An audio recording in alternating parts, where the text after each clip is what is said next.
Ladies and gentlemen, welcome back to the channel. Some of our favorite stocks that we cover all the time are back to doing better, okay? Markets generally moving higher today. Russell is, still one of the underperformers, but up around a 0.5%, with the NASDAQ that is really excelling today. Now, in today's episode, we're going to be discussing all of your market news you need to know and how today sets the stage for a broader market rally. We talked about this over last weekend, right? On Sunday, I put out a report that says, hey, Friday, the rally gets into high gear for the end of this year. But there is one obstacle we might need to get out of the way first. And we'll discuss that as well. It has to do with the government shutdown because honestly, everything else looks really good right now. Earnings are smashing estimates. Okay. AI is alive and well. Trump, China getting along better. Lower tariff rates on China. Fed just stopped QT, starting QE. There's even Fed officials today that say, hey, Fed might really need to start QE again, like actively buying assets on the market if certain things continue. All of that looks good. And there's been a lot of people that are just down in the mud, like, why are stocks not reacting to good news? And we'll discuss why that is, in my opinion, in this video. But I'll just tell you, maybe we need to get the government reopened again. Okay? Maybe that's the final kind of catalyst that needs to come and get out of the way. And hopefully there's good news to that soon, but we'll discuss it in today's episode. Ladies and gentlemen, hit the like button as well as subscribe to the channel if you have not done so already. Check that link out down below in the description of today's episode if you want to come join the trading community. But with that said, let's get started with your breaking news of the day today. In broader market news today, U.S. Energy Secretary Wright says there is a lot of room for a win-win in closer China-U.S. energy ties. U.S. Energy Secretary Wright says the goal is to bring Canada and the U.S. back together for trade talks, and we want to see Canada and the U.S. cooperate on oil, gas, and minerals. The Crypto Fear and Greed Index is coming in at 29 today, okay, which has just really gotten more fearful and more fearful. And this is kind of how you can look at like small cap AI stocks and where the fear level is there as well. Crypto and risk on assets kind of go hand in hand. And there's a lot of fear in this area of markets, whether crypto or small caps. The CNN Fear and Greed Index for stocks is coming in today at 38. Yesterday you were at 37. So you've been in very fearful territory for a while. I mean, you're about midpoint of fear here. So inevitably, you're likely to get a move higher in stocks. You can only stay fearful for so long, especially when we've had a lot of good news, right? It's purely emotional at this point for the bears, and we'll get into that in just a moment. But the CNN Fear and Greed Index is showing market momentum is greed, stock price strength is fear, stock price breadth, extreme fear, put and call options, greed, market volatility is neutral, safe haven demand, extreme fear, junk bond demand, extreme fear. So people are not super bullish out there. There's quite a bit of fear. Now, the recent AI investor sentiment survey that came out yesterday shows bullish investors at 44.0%, neutral investors at 19.1%, and bearish investors at 36.9%. So, there's still elevated bears, but we did see a recovery in the bullish investors, which, if this is leading, what could come for stocks? Well, it should be upside, but we'll have to wait and see. The percent of stocks trading above their 50-day moving average recently fell from where we were at about 53% or so, 55%, now down to 39.73%. Guys, you're getting to very bearish levels here, okay? if a midpoint is 50, right? 50% of stocks trading above their 50-day moving average, that's not a super strong market. That's probably more of a normal market. Now you're less than 40%. So it's kind of like a rubber band. I talked about this in the trading community because somebody asked me, like, how do you know if markets are reacting off of fear and emotion or for logical reasons? And first and foremost, you have to sit back and think to yourself, take the emotions out of it and say, what has actually happened and what has changed? Okay? When you think about the Fed, sure, they told us they're data dependent. Is that really a change? Is that something that we didn't already know? No, everyone already knows that the Fed is data dependent, right? Or sometimes they're data dependent. The Fed stopped QT and started a low-grade QE. That is quantifiably bullish, okay? Maybe they offset each other. Maybe the Fed is neutral overall, okay? I could live with that, even though I think it's a positive. If you want to call the Fed neutral, there you have it. Trump lowered tariffs on China 10%, and it looks like we're getting along better with China. That is a quantifiable positive, okay? Big tech earnings have been great. They've all beat estimates. This is a really good earnings season so far. Like 84% of companies are beating. All your hyperscalers raised AI CapEx budgets, okay? That is a quantifiable positive. Now, if stocks are selling off with all of that good news, it's safe to say that this is, short term, that inevitably we will price in the good news, right? It's kind of like a rubber band, okay? Back to the analogy that I started just a moment ago.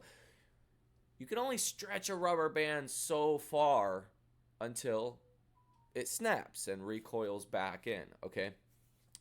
When you have people that are just getting fearful and more fearful and more fearful and more fearful, disregarding any good news, you're getting closer to that rubber band snapping back, and people being forced to look at things quantifiably and figure out, is it good or bad? And when you do that, we've had a lot of good news recently, and it's only a matter of time before that starts to get reflected into markets. And I think today is the first day in which you're seeing a little bit of that. But I think the setup is here for a rally into the end of this year. I mean, I guess the government shutdown could be something that is still stoking quite a bit of fear out there because, one, we just don't know how the economy is doing. We've heard from companies, okay, and I think that's better than economic data, whether it's Visa, Capital One, American Express, cruise lines, name the company. They're saying pretty positive things right now. They're saying the consumer is just fine. They're continuing to spend, blah, blah, blah. But for the folks on Wall Street, they want to see that BLS data, okay? And then again, you get Scott Bessent that comes out every 2 days and says the government shutdown is starting to hurt the economy. So there is some uneasiness around that, and maybe we need the government to reopen to get the clearing out the way, right? To get the last negative catalyst out of the way. But, that's at least what it looks like at this stage. I don't think we absolutely need that to rally. But if the government does reopen, that is going to be very much a positive for stocks. And that could be the last domino to fall to get that year-end rally. U.S. Chicago PMIs came in at 43.8. The forecast was 42, and the previous month was 40.6. So, again, better than expected data here. White House Senior Advisor Hassett says looking at close to 4% for U.S. economic growth in Q3. Fed Logan says if the recent rise in repo rates turns out not to be temporary, the Fed would need to begin buying assets, which is QE. Fed Logan says the break-even payroll growth has fallen to 30,000 jobs per month. Fed Logan said, I did not see a need to cut rates this week. The economic outlook did not call for it. Fed Logan says the labor market is roughly balanced, cooling slowly. Fed Logan says, I am disappointed to see tri-party repo rates exceed the SRF rate. Logan says dealers may now need to set up readiness to access SRF. Fed Logan says, I would find it difficult to cut rates again in December. And apparently, U.S. strikes on Venezuela could come at any moment. And the U.S. has decided to attack Venezuela military sites. Fed Schmidt says a rate cut could question the Fed's commitment to 2% inflation. Fed Schmidt says the job market is largely in balance, but inflation is too high. NVIDIA's chief executive officer, Jensen Huang, still hopes to sell chips from the company's Blackwell lineup to customers in China, though he has no current plans to do so, per Bloomberg. Chinese President Xi warns against breaking supply chains in his first public remarks after a landmark meeting with U.S. President Trump that secured a one-year truce in the world's biggest trade fight, per Bloomberg. Now, again, if you look at the VIX EQ, which is the VIX equal weight, it is down another 2% today after falling about 8% yesterday. Okay, so volatility continues to collapse, and that is good for stocks. As vol comes down, you presumably will see buying pressure start to pick up, and that is definitely what we're seeing, at least a little bit today. The Dow is up 0.22%, S&P is up 0.64%, NASDAQ up 1.21%, Russell 2000 up 0.46%. The VIX is up 1 penny. Bond yields today are down 0.1%, or 1 basis point really, down to 4.083%. Oil is up 0.5%. Gold is up 1/3%. Silver down 1/4. And cryptos are generally doing well. Also, Bitcoin up about 4%. Same with Ethereum. Now, again, in earnings last night, Amazon, their stock soared 12% on third quarter beat and increased spending guidance. The company lifted its capital expenditures forecast for the year to $125 billion from $118 billion. This is around AI. You continue to see companies raising guidance for AI. All the hyperscalers, in fact, raised guidance for AI. Okay? All of them. So, yeah. So with that said, ladies and gentlemen, let me know your thoughts around all of this down below in the comment section. Let me know if you're bullish or bearish right now. If you're buying this market, if you're selling this market, if you're sitting on cash, what you're doing and what your plan is, what your expectations are over the next 3 months or so. Hit the like button as well as subscribe to the channel on your way out if you guys want to come join the trading community and come invest with us. That link is down below in the description of today's episode. If you also want to get yourself $100 in your choice of free stock when you sign up with Public and deposit $1,000, that link is down below in the description of today's video as well. Have a great rest of your day, and I will see you in the next one. So, again, when I'm looking at the bigger picture here, okay, you always want to take a step back and, again, think about what has changed, okay? What has changed is companies are aggressively investing in AI. They're smashing earnings. The Fed just cut rates again. Yeah, sure, they're data dependent. We may or may not get a rate cut in December, but they stopped QT. They have started a low-grade QE. Trump just lowered tariffs on China by 10%, and it looks like things are getting better overall with trade with China. The only thing that hasn't changed recently is the government still is shut down. Now, I would have thought with all of that good news, that would have been enough to give you, a very large rally. Like Wall Street would have been able to see past the government being shut down. But maybe we do need the government to reopen. Maybe that is something that is weighing a lot more on the markets at this stage. Again, every couple of days you have Scott Bessent coming out talking about the economy as being damaged by the government shutdown. Yeah, of course, there's almost 1 million people that are not getting paid right now. That's Obviously not great. 40 million Americans just had their food stamps, if you will, cut off. That's obviously not great. So yeah, there's definitely some issues out there um, related to the government being shut down.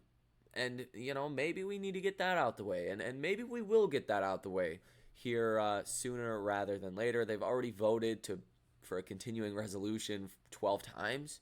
So, maybe 13th is the charm. Maybe maybe we'll get something concluded here and have certainty on the government reopening in the near future. But yeah, that's the only thing at this point that kind of stands in the way of this market. And even if we don't get the government reopened, can stocks still do well? Yeah, like you're seeing today. Stocks generally did pretty well today.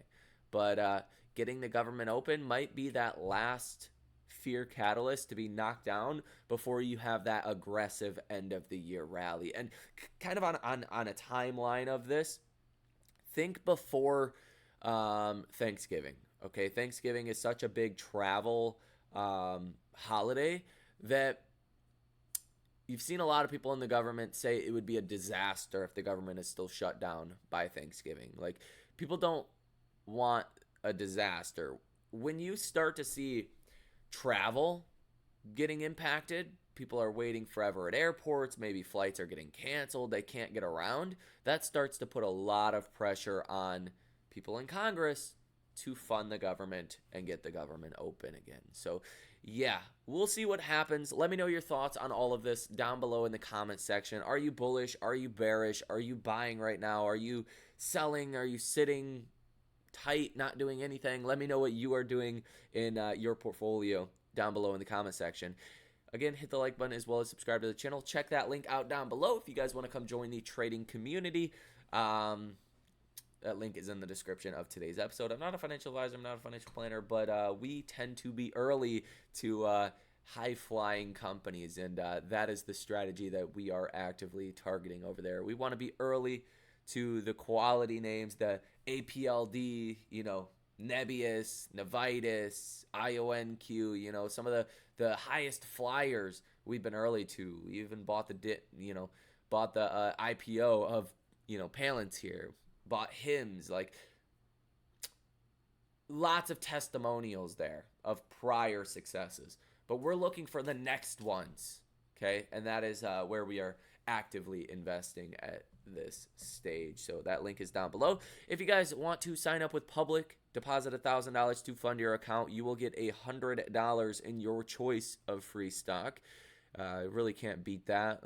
Brokerage like Public is one of the best out there, and that's where I do a lot of my investing personally. So those links are down below. Have a great rest of your day, and I will see you in the next one.